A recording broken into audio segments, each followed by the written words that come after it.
Keď bulharský kráľ Krum vypočúval zajatých avarských bojovníkov, na otázku, prečo zahynul avarský panovník, mu odpovedali. Vzájomné ohováračky sa rozmohli a z mužilých i rozumných priviedli na vnívoč. Potom nespravodliví a zlodeji sa stali druhmi sudcov. K tomu pristúpilo ožranstvo, lebo od množstva vína všetci sa stali opilcami. Potom tu bolo úplatkárstvo. Všetci sa totiž stali kšeftármi a klamali sa navzájom. Z toho vznikla naša skaza.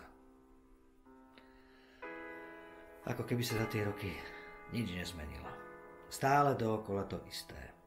Jedna skaza strieda druhú.